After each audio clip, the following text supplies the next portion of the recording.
Okay, bismillahirrahmanirrahim. Assalamualaikum warahmatullahi wabarakatuh. Terima kasih kepada semua yang sudi sertai malam ni. Malam ni kita nak buat kelas yang santai je sebenarnya. Bukanlah kelas yang terlalu heavy. Lebih kepada nak bercerita, soal jawab dan juga berkongsi apa yang saya tahulah. Tajuk kita malam ni ialah content writing for beginners.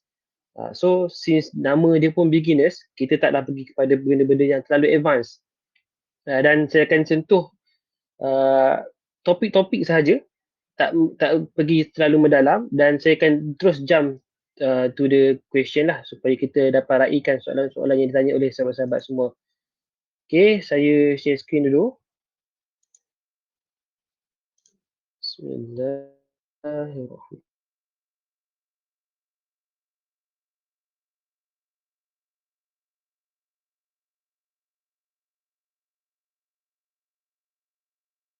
Nampak? Oi, line saya okey ke tak okey? Okay, nampak ke slide kat depan ni? Penulisan 101. Kalau nampak boleh reply nampak kat chat ataupun boleh unmute, boleh cakap. Kalau tak nampak, begitulah tak nampak supaya saya adjust apa yang patut.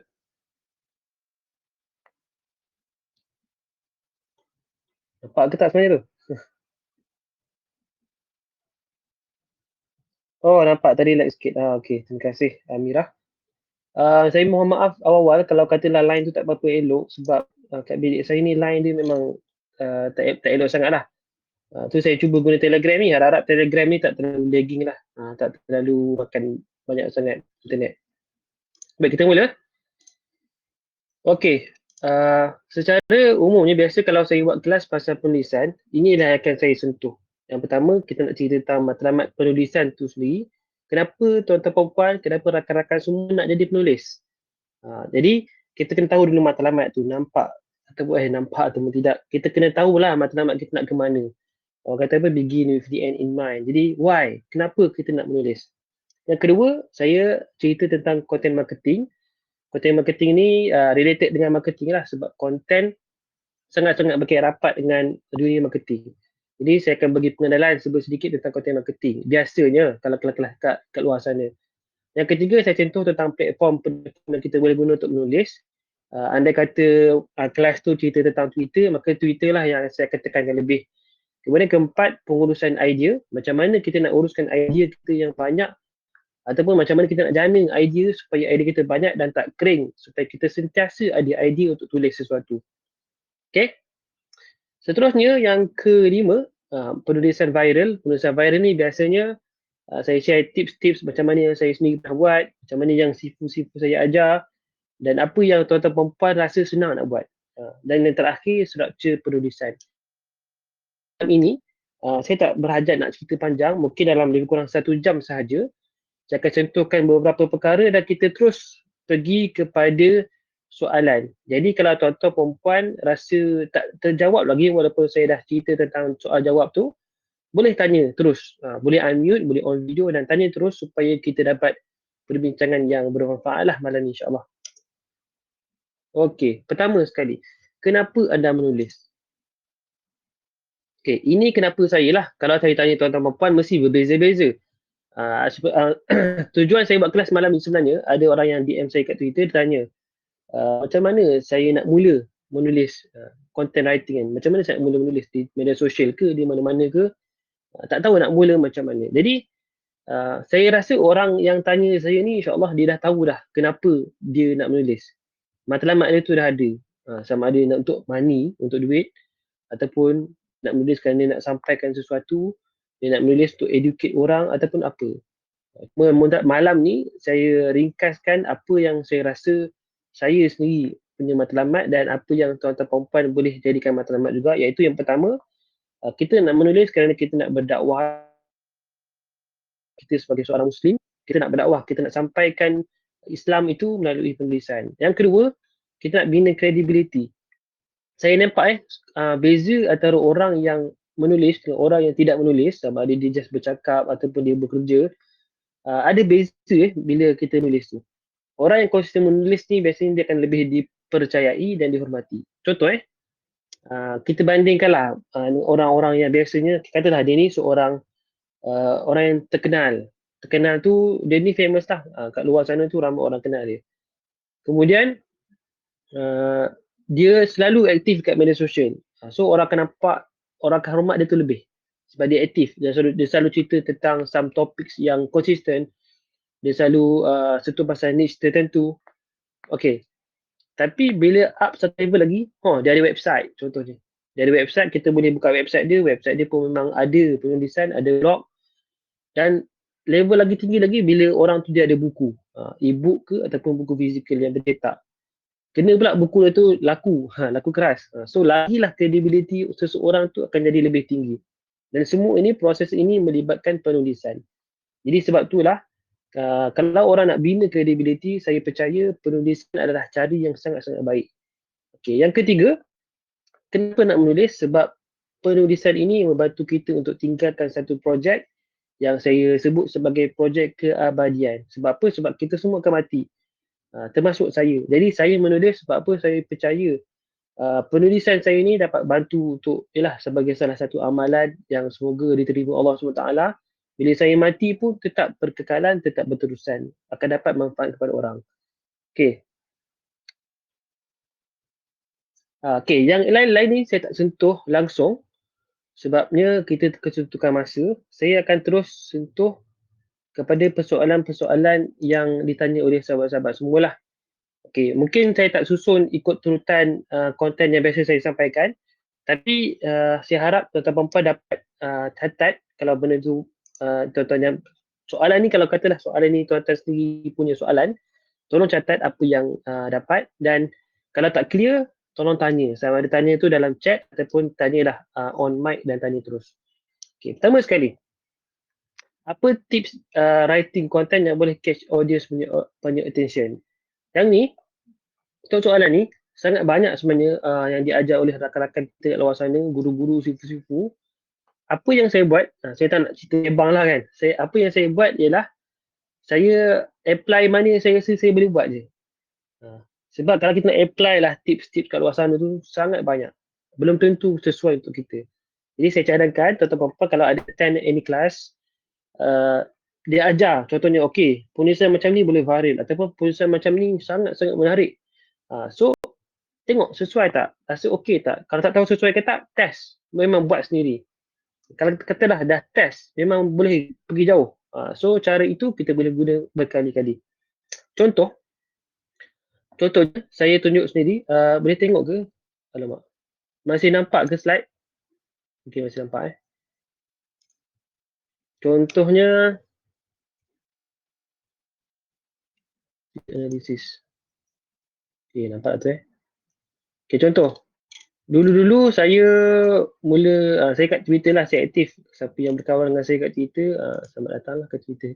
Okey, contoh kita tengok top tweets. Okey, bismillahirrahmanirrahim. Okey. Dia punya penulisan, saya dah dapat detect. Okey, saya tahu kalau saya tulis macam ni, insya-Allah boleh pergi jauh. Macam mana saya tahu? Saya bukan tiba-tiba tahu, sebabnya saya dah pernah test sendiri. Saya tulis macam ni jadi. Saya tulis macam ni tak jadi. Tulis macam ni tak jadi. Tulis macam ni tak jadi. Dan satu hari saya tulis macam ni jadi, contoh. So, mana yang jadi tu saya tengok dan saya copy balik je. Cara yang sama. Konten dia mungkin berbeza, tapi cara yang sama untuk pergi viral. Jadi, untuk soalan tadi, soalan tak siap saya, Kak Anis kot yang tanya. Macam mana, apa tips yang boleh catch audience punya attention? First kali kita nak kena tahu dulu lah audience kita siapa. Sama ada kita tentukan audience kita ataupun kita test dan konten kita yang tentukan siapa audience kita. Dan dalam kes saya ni, saya memang mula-mulanya saya tetapkan, okey, saya kata saya nak audience saya ni anak muda, sama ada dia masih belajar di universiti, ataupun dia dah bekerja, dia baru mula bekerja. Dalam lingkungan umur 20 hingga 30 contoh. So saya dah tetapkan audience saya. Jadi saya adjust penulisan saya supaya laras bahasa dia macam tu. Tapi bila masa berlalu, saya mula menulis sejak daripada bulan 1 lah, saya serius kat Twitter. Saya nampak, okey, ini trend saya. Bila saya tulis macam ni, akan ada orang yang retweet ataupun ada orang yang reply, ada orang yang respon sebagainya. Bila saya tulis macam ni pula, tak ada apa-apa respon, contoh. Jadi mungkin sama ada penulisan saya tu masih belum dijumpai oleh audiens yang saya nak, ataupun memang penulisan tu tak menarik langsung. Boleh jadi salah satu. Dan banyak lagi kemungkinan lain. Cuma dalam kes saya tulis dulu dan akhirnya audiens tu jumpa penulisan saya. Macam tu lah. So, bila dah jumpa maksudnya menarik lah. Okay, contohnya sekarang ni saya tengok top tweets. Kalau Twitter lah, sebab saya percaya yang rakan-rakan join dalam malam ni banyak dapat info daripada Twitter. Okay, katalah baru ni saya tulis pasal Telegram. Jadi lah kalau buka kat Twitter boleh tengok lah Telegram. Saya tweet pasal Telegram. Sebab apa saya tahu, kalau ada info menarik yang baru pasal Telegram, audiens saya suka. Jadi saya akan highlightkan benda yang menarik, features tu. Contoh okay, Telegram boleh rakam video call macam Zoom. Apa macam yang kita buat sekarang ni lah. So ini perkara menarik yang saya tahu audiens saya suka. Sebab apa saya tahu? Sebab saya dah pernah try. Okay. Jadi bila saya nak tulis, katalah saya dapat konten ni ialah pasal Telegram ada update baru, dia boleh record. Jadi saya fikir, apa yang audiens aku suka? Audiens aku suka pasal features baru yang membantu dia. Audiens saya pelajar ataupun guru ataupun orang bekerja yang memang gunakan Zoom kan contoh. Dan dia kadang-kadang tak ada bajet nak beli. So saya terus gunakan headline ni, kita bagi headline Telegram boleh rakam video call macam Zoom. So orang tertarik dan alhamdulillah dia pergi viral lah. Macam ni retweet dalam 2000 lebih. Contoh lain, macam sekarang ni, ini yang tengah yang baru saya tulis semalam ke 2 hari lepas. Target saya cakap tadi apa? Student kan? Student university. So saya fikir, saya tackle 2. Student university dan saya nak tackle orang yang baru lepas habis belajar, baru mula bekerja. Macam mana nak hook? Macam mana nak bagi attention grabber lah kepada pembaca-pembaca kita. Saya fikir first saya kena buatkan dia terhenti nak baca, iaitu kat sini. Abang-abang, kakak-kakak yang dah grad dan kerja, kalau dia berikan satu peluang untuk korang bagi advice kat diri korang yang baru, macam ini apa yang korang nak cakap? Okay. Kat sini sebenarnya beberapa perkara lah saya nak grab attention. Sebab Twitter ni, game ni adalah bagi thread pertama, kalau thread tu, tweet pertama tu yang bagi the whole tweet yang first tu, yang itu yang kita punya headline, kita punya header. Jadi kalau 3 second rule ni ialah orang baca yang first tweet tu, insyaAllah dia akan baca thread kita. Sebab tu lah saya punya ni, point saya ialah dekat sini, supaya saya target yang reply tu ialah abang-abang kakak-kakak. Tapi advice tu kat sini untuk student. Student dia akan baca dan dia akan retweet walaupun dia tak reply. Dan ini untuk bagi penambah rasa lah. Kalau tanya attention tadi kan, macam mana orang tu nak rasa tertarik, saya tambah rasa kat sini, spill it. Tapi sebenarnya benda ni benda yang baik lah. So, dia spill, bila saya kata spill it, dia akan rasa, dia akan sentuh emosi. Itu kita akan cerita kejap lagi kalau sempat tentang emosi. Macam mana nak gunakan emosi supaya orang tertarik dengan penulisan kita. Itu sedikit sebanyaklah jawapan untuk soalan Kak Anis. Apa tip writing content yang boleh catch audience punya attention? Mungkin orang lain ada jawapan lain. Cuma jawapan saya untuk malam ni itulah.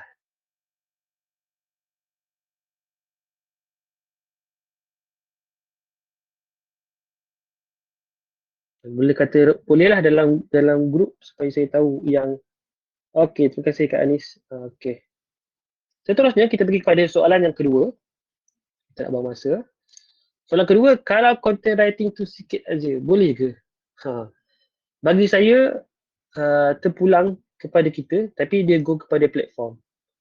Contoh macam saya cerita kan, kita nak cerita pasal platform.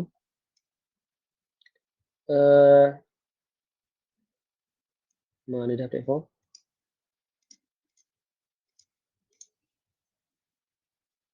Okay. Ini ringkas lah, saya cerita ringkas saja pasal platform.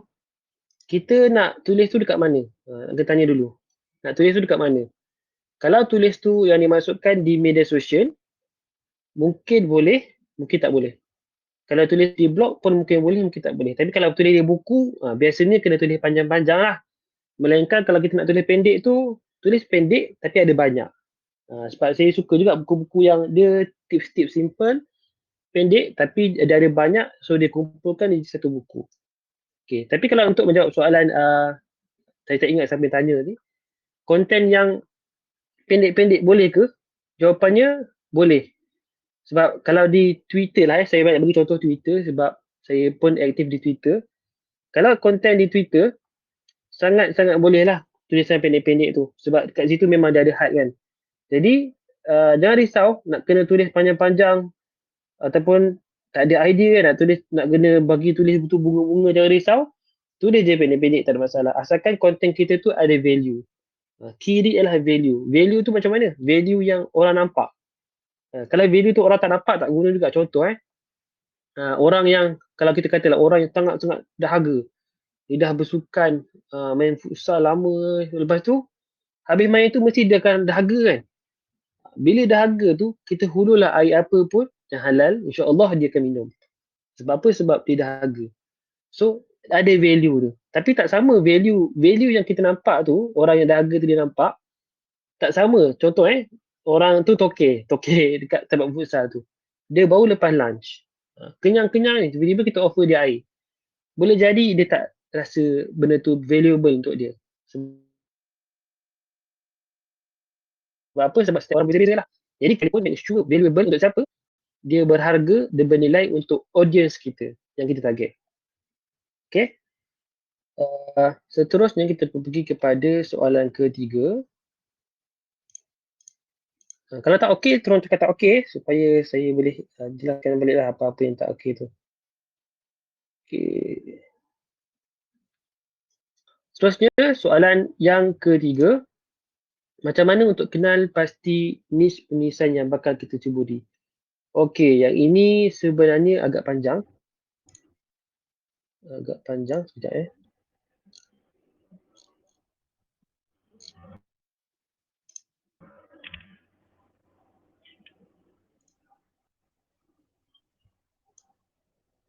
Okey, untuk soalan niche ni, ni Amira yang tanya, kau tak silap saya.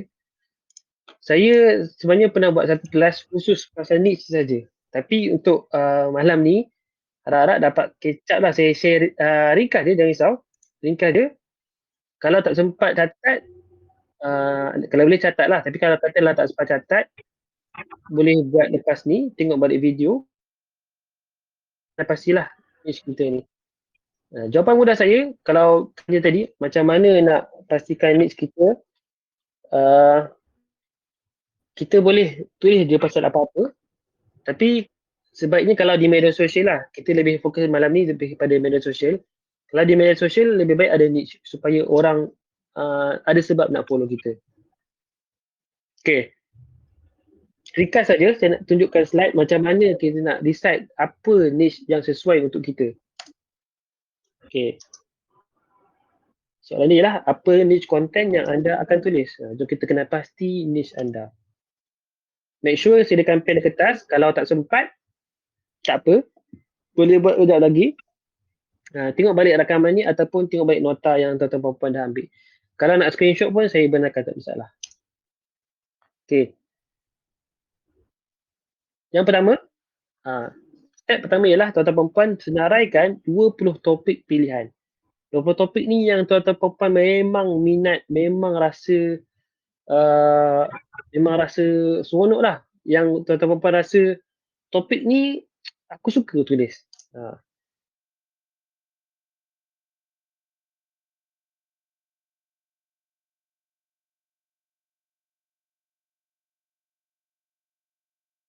Yang anda suka, tuliskan. Apa yang anda bagus buat, maksudnya apa yang anda pakar. Contohnya, korang pandai menulis, ataupun korang pandai gardening, korang pandai menyanyi, korang pandai melukis. Tuliskan topik tu, niche tu. Yang ketiga, apa yang anda boleh dibayar. Contohnya, saya dalam bidang pekerjaan, saya bidang marketing contoh. So, saya boleh tulis pasal marketing. Keempat, apa yang orang perlukan. Orang perlukan, contohnya saya percaya orang perlukan pasal tip productivity, macam mana nak gunakan apps, macam mana nak gunakan software. So, saya share pasal ni, contoh. Okay. Bagi yang bertanya, niche tu apa? Sebab first time dengar niche tu apa? Asyik-asyik orang sebut niche tapi tak pernah cerita niche tu apa. Okay, niche ni senang faham dia adalah bidang lah. Bidang ataupun topik penulisan yang kita nak tulis. Jadi kalau bidang tu, biasa contoh niche yang famous, kewangan, niche parenting, niche pendidikan, niche buku kalau yang saya follow lah, niche niche bidang lah, bidang yang kita field yang kita pilih untuk kita tulis. Jadi 4 ni adalah soalan-soalan yang kita boleh tanya kepada diri kita supaya kita tahu apa yang kita suka tulis. Make sure 4-4 ni tulis apa? Tulis 20 topik pilihan anda. Senaraikan 20. Tak cukup 20, fikir. Kalau tak cukup, kalau lebih tak apa, lebih lagi bagus. Okay. Seterusnya, step yang kedua. Ini contoh lah Ikigai tadi. Boleh Google ataupun boleh baca buku dia, Ikigai. Okay. Step kedua ialah, bila dah ada list 20 tu, make sure, sorry.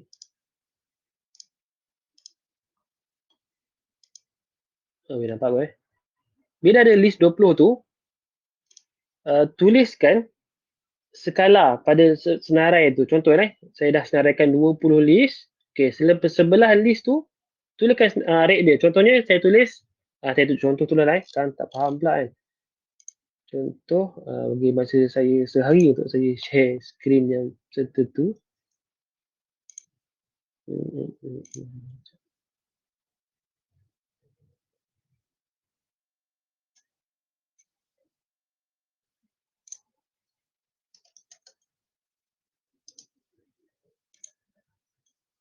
Okey, ini contoh saya je lah. Kalau tak sesuai janganlah ikut. Okay, contoh saya buat ni, ini niche penulisan yang saya pernah brainstorm dulu. Saya zoom in sikit. Okay. So dulu saya pernah listkan 1 hingga 28. So nampak tak kat belah kanan ni saya tuliskan nombor dia 6, 5, 7, 7, 8. Okay.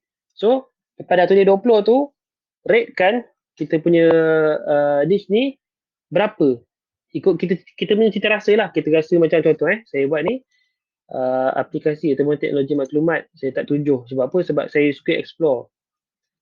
Undang-undang, walaupun saya belajar dalam bidang undang-undang, tapi saya tak berapa minat untuk tulis pasal ni. Ataupun saya tak berapa gemar buat research pasal ni. So saya tak 5. Penulisan masa tu saya tengah belajar lagi, so saya tak 6. Tapi kalau sekarang ni mungkin saya dah tak 8 kot sebab saya sangat minat. Sirah, tokoh saya tak 8. Productivity saya tak 8. So macam tu lah. Jadi letakkan rate 1 hingga 10. Berapa yang kita rasa kita suka untuk tulis pasal topik tersebut. Okay. Seterusnya, step ketiga. Step ketiga, okey. Lepas dah ada rate tadi, sekarang ni senarai pendekkan 5 topik yang tertinggi. 5 saja. Daripada 20, kita tengok, okey, mana rate yang paling tinggi tu kita bulatkan, kita pilih 5 je. Kalau ada yang seri, buanglah salah satu. So daripada 20 tu, make sure ada 5 saja topik yang tertinggi rate tu. Katalah kalau kita letak tu satu, tiba ada 5, ada 3, ada 7, ada 8. Ambil 8, ambil 7, ambil 5. Ambil 5 topik lah. Okay, seterusnya nombor 4. Daripada 5 tadi, pilih satu sahaja niche yang utama. Yang memang kita, kalau boleh tu setiap hari takkan tinggal tulis pasal niche tu. Contoh macam saya letak, saya pilih productivity sebagai niche utama. Tapi kan tadi saya kata pilih 5 kan. So lagi 4 tu adalah kita punya niche sampingan. Ataupun niche yang berkait dengan niche yang utama. Contohnya saya punya niche yang utama ialah productivity. Yang kedua, saya letak niche penulisan, saya kaitkan dengan productivity. Ketiga, niche buku. Keempat, niche pasal agama, saya skala. Kelima, niche pasal apps contoh. So, 5 niche sebenarnya yang sebenarnya lagi luas kalau kita bincangkan, tapi saya pilih satu yang utama. Kemudian yang lain-lain itu kita jadikan sebagai niche sampingan sahaja. Okay, step yang seterusnya, kita dah ada niche, lepas tu barulah kita boleh plan cara untuk kita buat content mapping. Yang ini saya tak ceritakan secara details. Kalau tuan-tuan perempuan ada soalan pasal ni, boleh tanya. Setakat ni clear ke untuk soalan ni? Kalau clear, boleh jawab clear lah kepada yang bertanya tu. Yang bertanya tak silap saya Amirah yang tanya kan. Okay. Seterusnya kita pergi pada soalan yang keempat. Bismillah. Okey, Amirah kata clear, alhamdulillah. Okey, soalan keempat, macam mana nak bina networking dalam bidang ni, dalam bidang penulisan lah. Adakah terdapat grup, persatuan ataupun program yang perlu kita join? Okey. Untuk jawab soalan ni, saya jawab ringkas saja. Uh, dia ada banyak cara lah, sama ada kita cari grup tu ataupun grup tu cari kita sendiri. Ataupun kita sendiri yang cipta grup tu. Kita punya circle lah, kita punya circle tu. Contoh macam saya, okay, sebab soalan ni kata ada ke program yang perlu kita join. Contoh saya pernah join bengkel penulisan ghostwriter. Lepas bengkel tu dia add masuk dalam grup support group ataupun grup alumni je lah. Jadi dalam tu biasanya kalau ada job ghostwriter kan, sama ada apa-apa, ghostwriter kan luas. Ada job dia akan share kat situ. Ataupun ada orang tulis pasal tips penulisan, dia akan share kat situ. Jadi kita ada interaction, kita ada connection, kita ada networking dalam tu. Contoh lain, saya pernah join bengkel penulisan buku sampai terbit under Hamari Publication, Hamari Group. Lepas dia buat bengkel tu, kami tulis satu chapter dalam buku antologi. Kemudian dah jadi penulis. Lepas tu lepas tu dia buat group bersama-sama dengan penulis lain. Jadi saya dapat circle tu lah. Sampai tahap saya dilantik menjadi salah satu editor part time. Dan sampai sekarang lah saya masih bersama-sama lagi. Walaupun bengkel tu saya rasa dah 3 tahun lebih ke dah 4 tahun dah. So itu adalah circle yang masih saya join yang sangat-sangat membantu saya dalam bidang penulisan itu di media sosial. Okay, saya tunjuk contoh sikit. Katalah kalau saya tak nak attend apa-apa group, saya tak nak bayar ataupun saya tak pernah lagi join apa-apa kelas, macam mana saya nak mula cari group ni? Okay, saya cadangkan satu group, boleh cari di Facebook.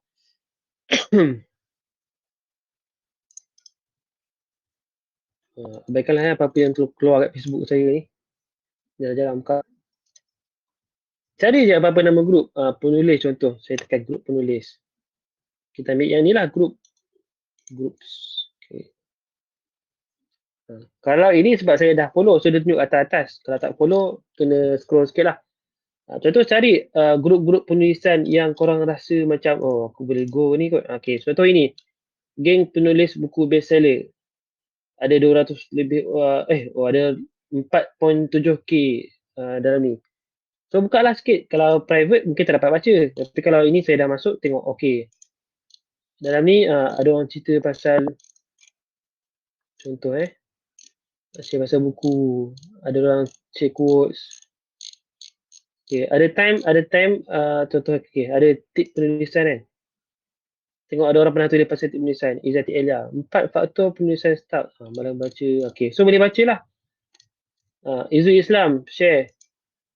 Tak sangka ada penulis dalam grup ni. Bila dah jadi penulis hebat, dia dah mula lupa dunia.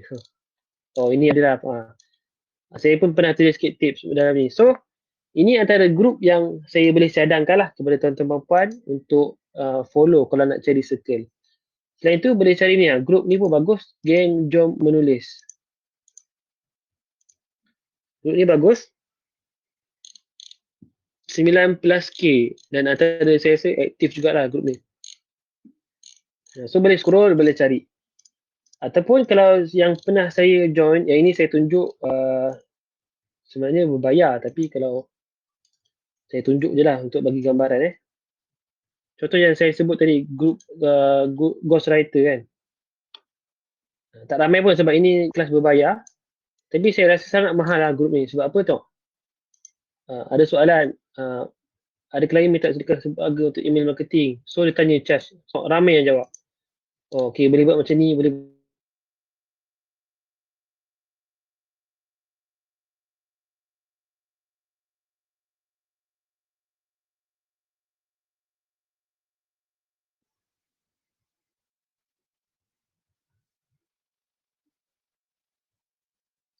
Oh, alamak. Saya tak tahu kat mana tadi saya cerita.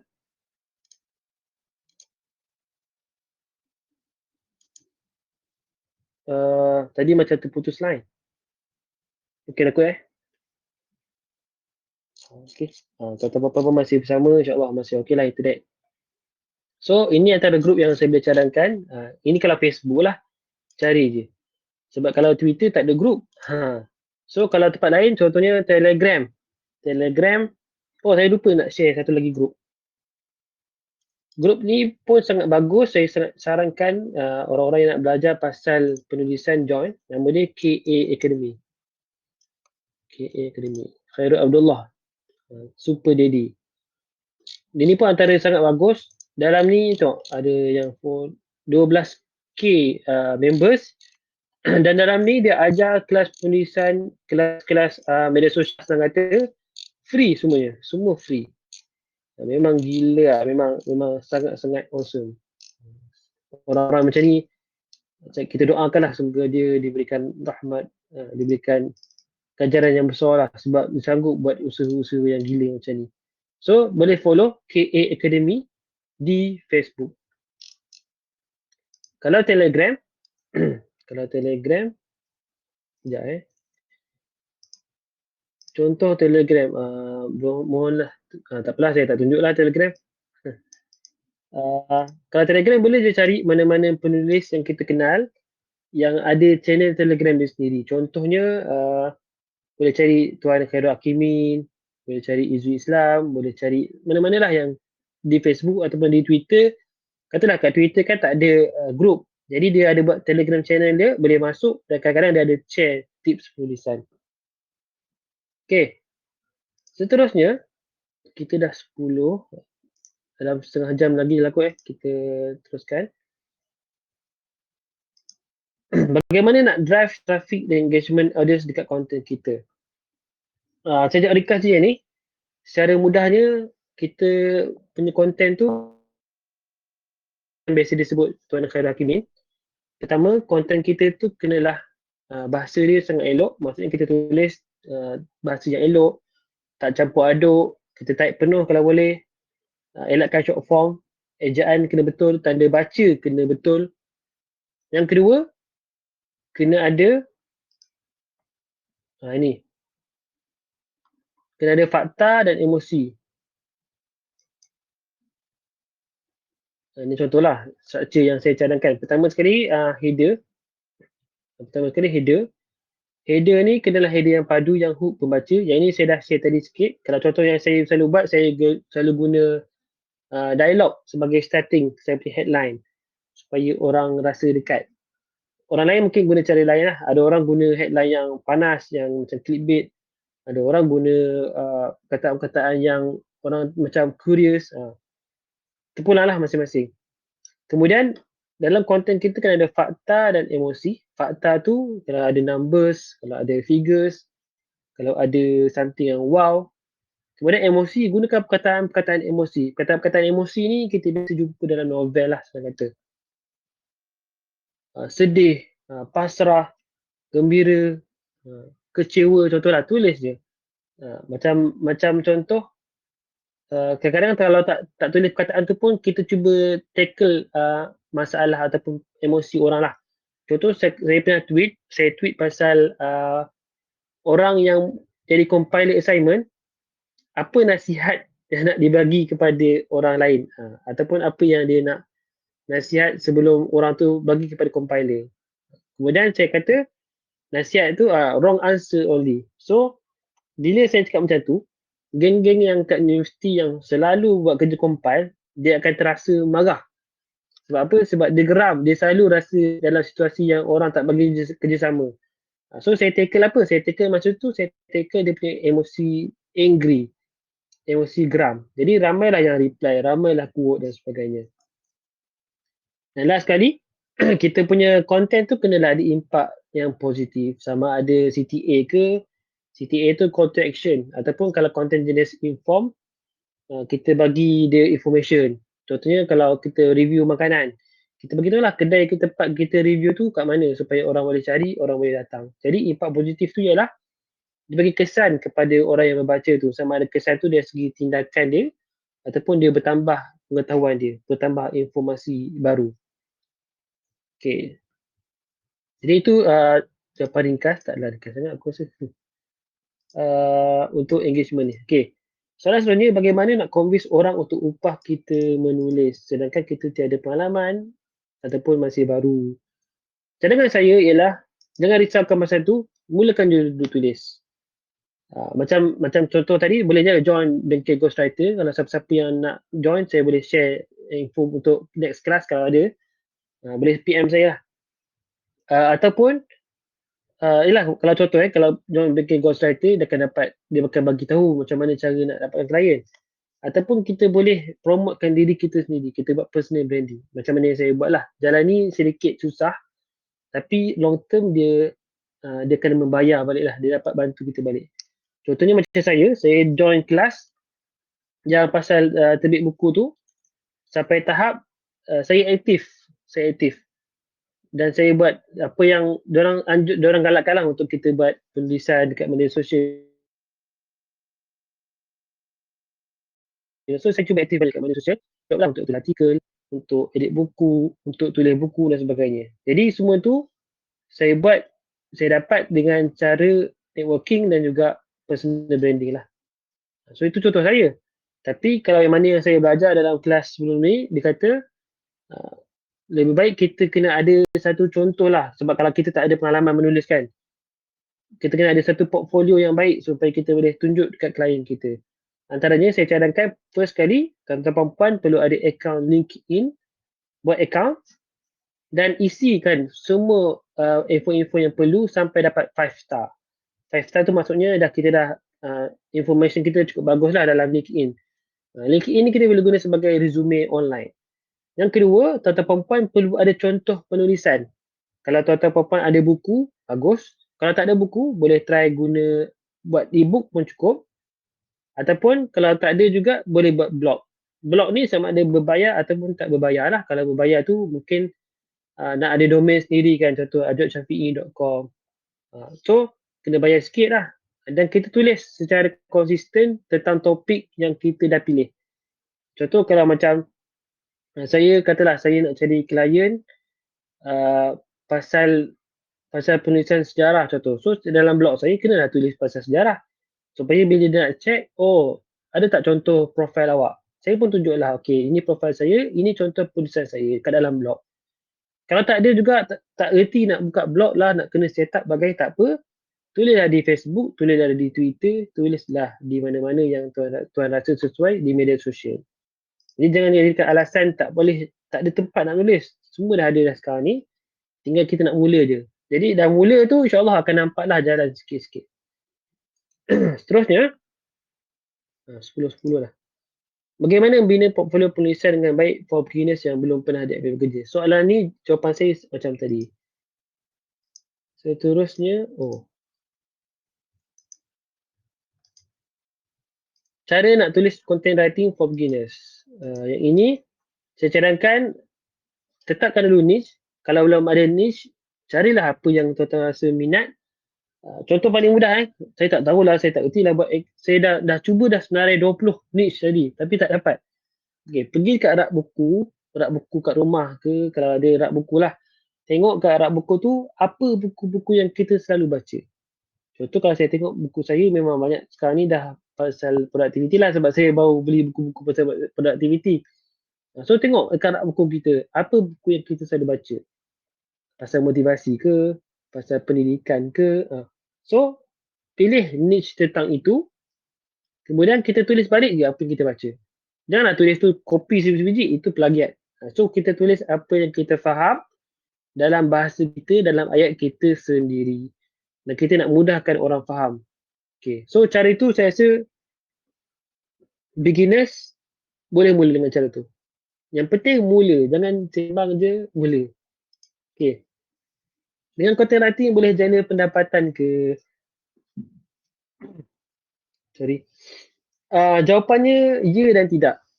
Tidak kalau kita malas ataupun kalau kita tak kena cara. Jawapannya ya kalau kita kena cara lah. Okay, contoh saya sendiri saya dapat kerja permanent, saya dapat kerja kat NGO disebabkan dengan content writing. Mula-mula saya tulis sendirilah, tapi bila saya apply kerja tu, kebetulan dapat starting saya mula dengan job content manager lah, dari content writer. So itu literally memang dapat pendapatan lah sebab kita dapat job, dapat kerja tetap. Tapi kalau freelance macam mana? Kalau freelance, Antara cara nak dapatkan pendapatan sebagai content writer ialah sama ada kita tulis untuk orang ataupun kita tulis untuk diri kita sendiri. Okay, yang pertama, kalau tulis untuk orang, kita jadi ghostwriter ataupun kita jadi penulis lah yang diupah. Sama ada kita tulis untuk dia, nak cari klien ke kan. Kita cari klien, dia suruh tulis artikel, satu artikel RM50 contoh. So, kita dah jadi content writer, dah dapat jenis pendapatan. Ataupun, yang kedua tadi, kita tulis untuk diri kita. Contohnya ialah, saya gunakan cara content writing ini untuk saya buat personal branding. Jadi, di Twitter sekarang ni, Alhamdulillah hari ni saya dah capai 6,000 follower. Dengan 6,000 follower ni, bila saya nak menjual ke ataupun saya nak buat kelas ke, makin ramai lah yang boleh join atau makin ramai lah nampak. So dari segi content marketingnya berjaya. So cara macam tu pendapatan saya pun boleh dapat lah sebab apa? Sebab bila saya menjual. Dan selain tu macam saya cakap tadi lah, bila content atau kita content writing, kita write untuk diri kita sendiri, untuk personal branding, akhirnya dengan cara ini saya dapat kerja part time juga untuk buat kerja lah. Contohnya macam sekarang ni saya dapat kerja editing buku sebabkan personal branding. Cuma saya nak bagi contoh lah sikit kalau saya nak tunjuk saya punya kewangan pun takkan nak tunjuk kan. Tapi paling kurang lah katalah dalam bulan lepas income saya daripada disebabkan content, bukanlah directly, indirectly sebabkan content sama ada affiliate ke, daripada edit buku ke, lebih kurang dalam 400 ke 500 jugalah. Tapi ini memang hard work lah. Tapi kalau tuan-tuan puan kalau masih pelajar dapat upah tu sampai 100 hingga 200, saya rasa sangat banyak lah tu. At least kita dah ada duit yang kita buat sendiri yang berjana pendapatan. Dan benda tu saya beritahu memang boleh increase dari masa ke semasa. Dari semasa ke semasa, sorry. Jadi boleh jana pendapatan ke tak? Boleh. Kalau caranya, dah carilah caranya. Bagaimana kita nak dapatkan idea pelbagaikan konten menarik? Contoh macam bisnes emas kan. Kadang-kadang kalau nak tulis pun benda yang sama je. Okey. Kalau saya cerita pasal content mapping, kita nak uruskan idea kita ni macam mana, mungkin kelas tu boleh jadi sehari lah. Tapi ringkasnya untuk malam ni, sorry. Untuk malam ni saya tunjuk contoh terus macam mana kalau lah saya ni nak share konten pasal emas, macam mana saya buat. Okay, contoh, workflow saya ialah, first kali, saya akan ada tempat untuk saya ada idea saya.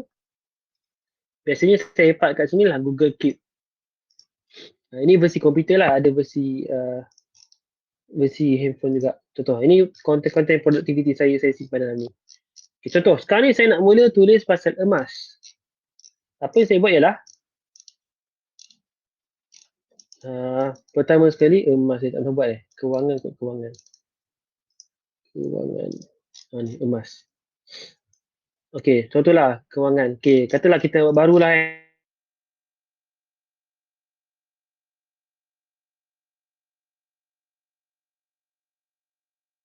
tak aci lah sebab dia dah pernah buat. Okey.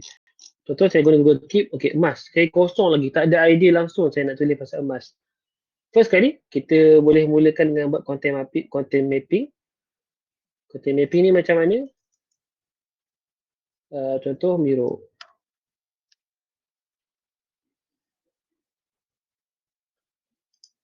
Sudah.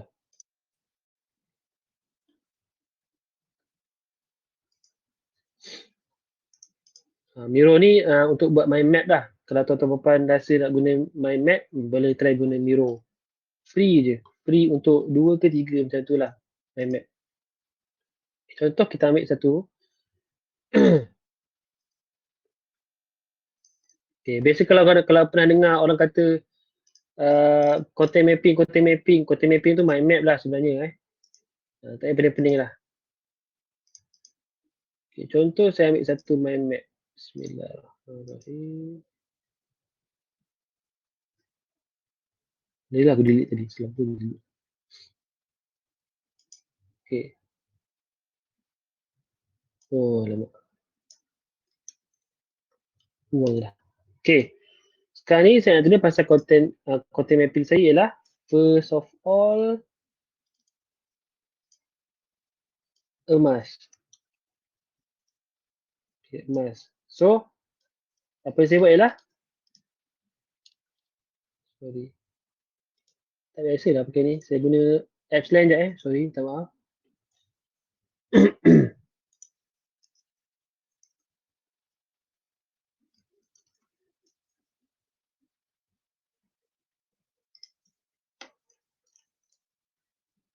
Segala macam dah buka.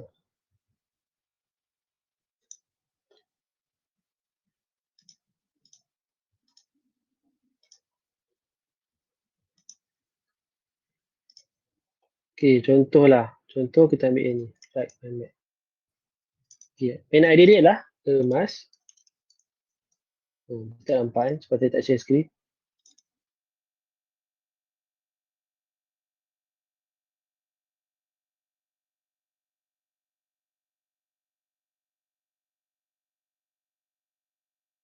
Positionkan diri saya di media sosial tentang emas. Pertama sekali saya nak positionkan saya ni penjual emas. Kedua, saya ni tulis pasal emas. Ada ibu. Ketiga,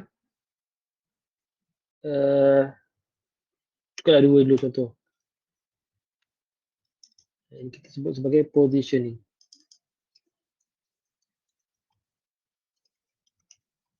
Okay, ini ialah cara untuk kita nak buat personal branding. Jadi kalau katalah ini cara pertama lah, katalah kita nak buat positioning, kita nak orang kenal kita sebagai penjual emas. So kita buatlah konten-konten pasal jual emas. Carilah topik-topik supaya orang kenal kita ni penjual emas. Lepas tu pasal kita nak orang follow kita punya Telegram emas. So tulislah topik-topik banyak pasal emas. Ini contoh pertama. Contoh lain, sebab sekarang ni kita fikir idea dulu kan. Okay. Cara mudahnya ialah kita brainstorm dulu. Apa yang boleh tulis pasal emas? Antaranya kita boleh buka buku, tengoklah buku pasal emas, tengok topik apa yang ada tulis. Ataupun cara lain, kita boleh gunakan cara 5W1H. Why,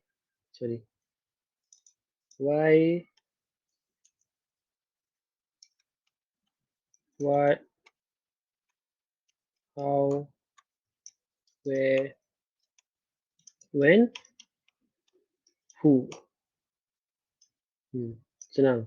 Saya tak tahu lah urutan dia macam mana sebab ada orang kata kena ikut urutan. Okay, ni contoh. So how? Macam mana nak beli emas? Contoh. Apa lagi soalan-soalan ataupun topik-topik yang kita boleh terfikir bila kita tanya soalan ni? Why? Kenapa kena beli emas? Kenapa kena beli emas? Ataupun lain kalau tak nak pasal belilah, kita nak cerita pasal konten je, tak nak cerita pasal menjual sangat. Okay. Kenapa emas kalis inflasi contoh? Ataupun kenapa abang saya tak nak beli emas contoh? So tulis je apa-apa sebab ini brainstorm tau, brainstorm. Belum lagi buat konten. So samalah macam what, where, when, who pun sama, kita tulis balik. So ini adalah fasa untuk brainstorm. Saya cakap bagi tahu sekali lagi supaya orang tak salah faham.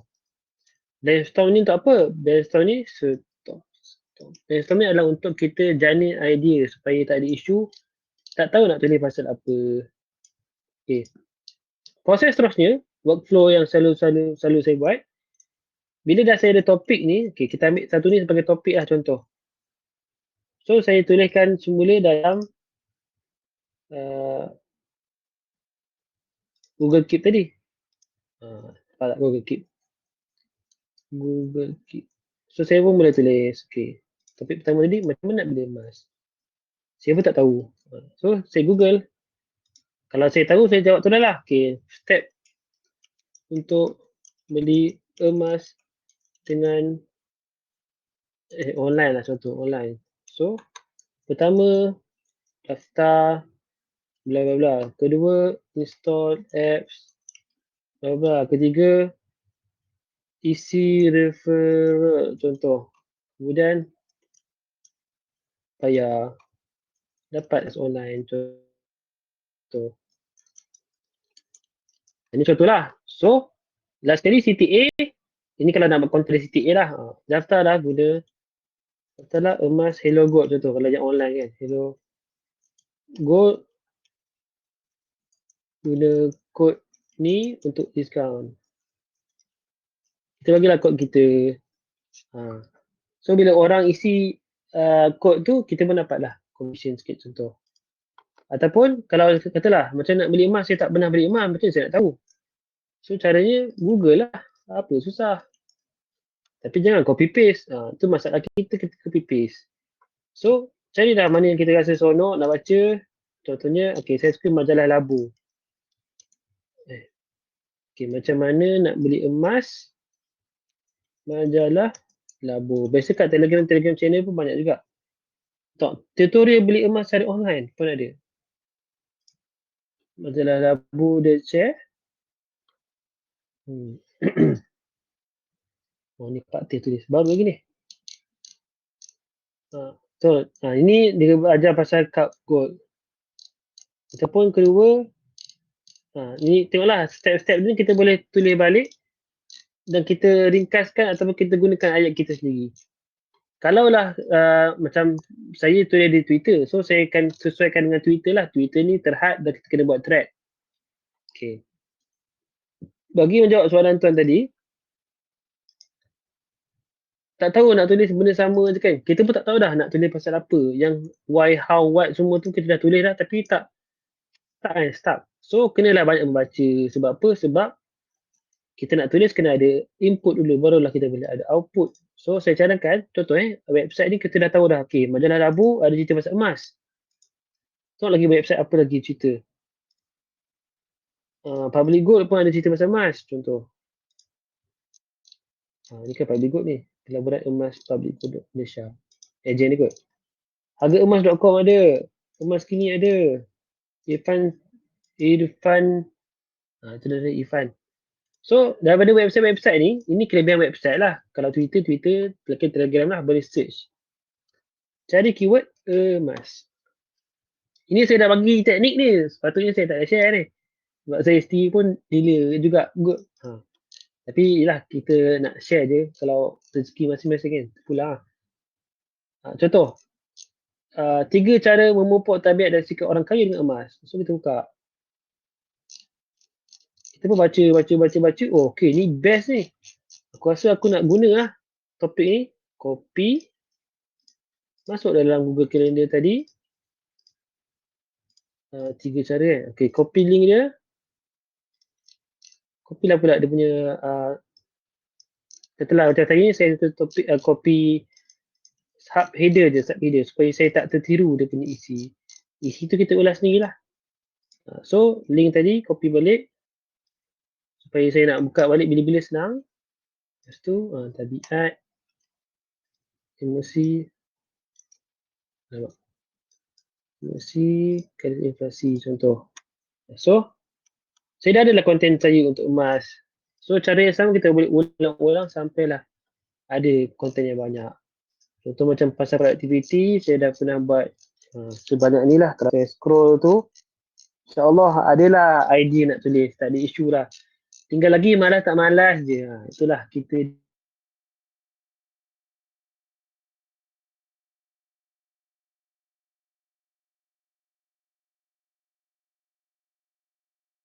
ni orang saya akan bagi saya baca dan itulah mana yang menarik. Kalau kita rasa menarik, maksudnya menarik lah.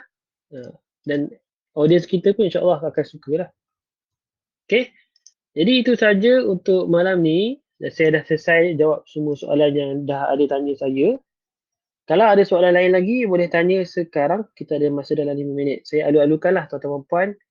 Kalau ada soalan nak tanya, cukuplah saya bebel.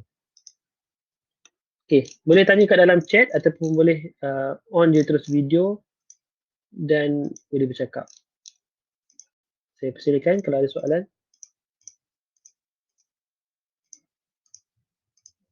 Dan boleh beritahu sikit lah, okey ke tak okey saya punya kongsian malam ni. Kalau tak okey, jujur je kalau tak okey, kalau okey, apa yang okey.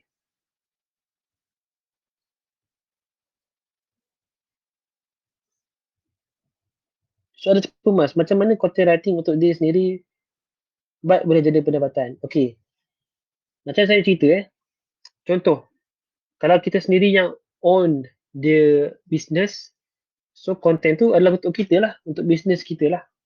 Contoh ada orang buat duit dengan cara dia buat blog. Dia buat blog, daripada blog tu ada banyak traffic, daripada traffic tu dia boleh buat iklan sama ada guna Google AdSense ke atau iklan yang dia buka ke. Okay. So daripada iklan tu dia dapat duit. Jadi dia tulis konten untuk website tu website dia. So itulah saya masukkan dia content writing untuk diri sendiri. Cara lain, uh, ada orang PM dia untuk buat review buku contoh. Sekali review dapat some amount of money. So dia tulis tu untuk siapa? Untuk diri dia lah, sebab dia sendiri yang kena tulis. Ataupun dia tulis tu untuk klien dia lah kan, sebab klien dia yang suruh review. So tulis dia dapat duit. Ataupun cara lain macam saya cerita tadi, cara yang indirect, sebenarnya indirect. Dia tulis supaya saya bagi value dalam personal branding. Kemudian ramai orang follow saya.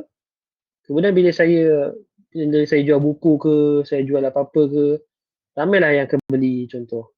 Cara itu dapat bagi saya jana pendapat.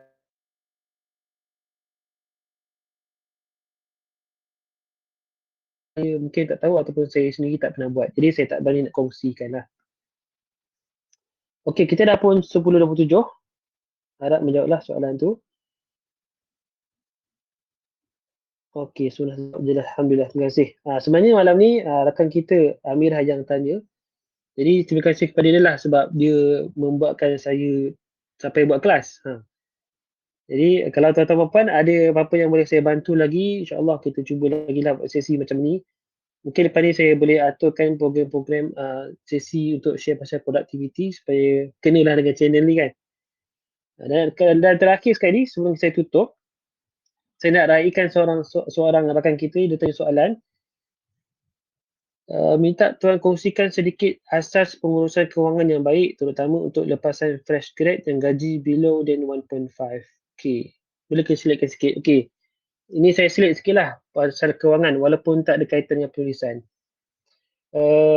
Saya tak dapat nak tunjuk slide ataupun nak tunjuk contoh. Saya cerita je, harap dapat tangkap lah. Kalau tak dapat nanti boleh tanya saya balik kepada penanya soalan ni. Pasal pengurusan kewangan, setakat yang saya belajar, dia ada banyak sangat benda yang kita boleh cover. Tapi ringkas untuk diri sendiri, sebagai permulaan, yang saya percaya benda ni adalah benda yang sepatutnya kita buat ialah make sure first kali kita jaga cash flow kita. Pertama mindset lah, memanglah biasa betul mindset, tapi untuk malam ni saya nak cerita cash flow tu kena jaga. Contoh cash flow saya tunjuklah cash flow macam mana. Tengoklah saya punya ni sekali lagi. Cash flow.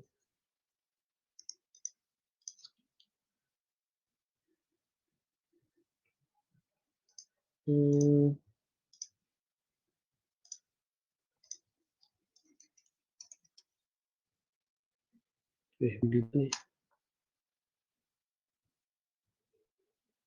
Contoh ni template lah.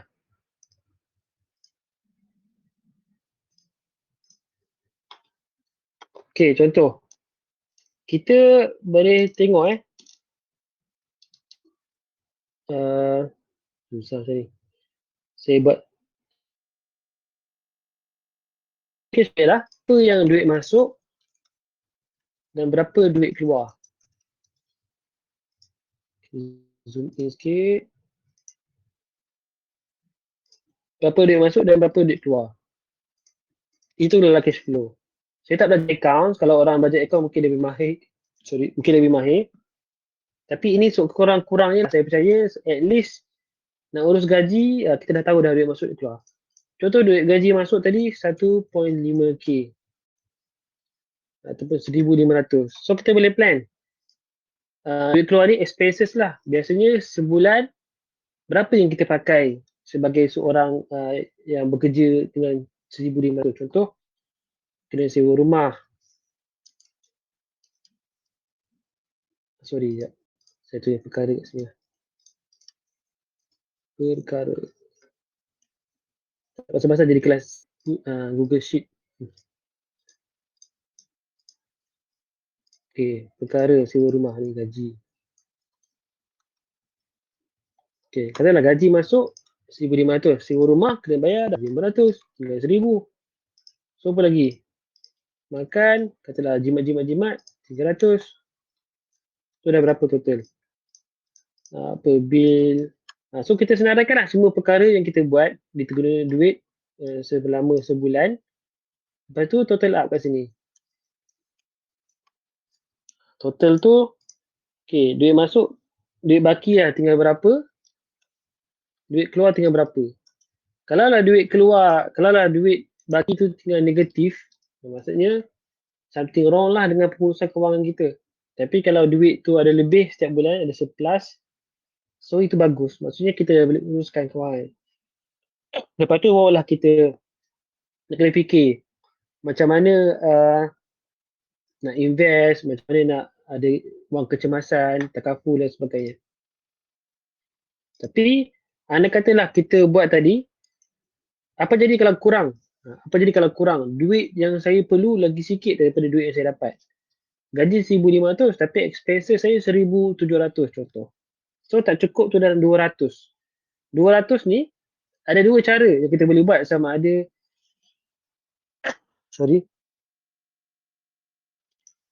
ada dua cara kita boleh buat untuk kita bagi cukuplah duit tu. Pertama, kita kurangkan perbelanjaan. Yang kedua, kita tambahkan pendapatan. Jadi kalau 1,500 tak cukup untuk tampung 1,700 punya perbelanjaan, kita tambah duit. Buat side income ke, jual something ke, kita minta kenaikan gaji ke, ataupun tak boleh tambah duit, kurangkan perbelanjaan. Taklah perbelanjaan apa-apa. Contoh makan kena kurangkan ke, bil kena kurangkan ke, ataupun buatlah cara apa-apa untuk kurangkan kos tu.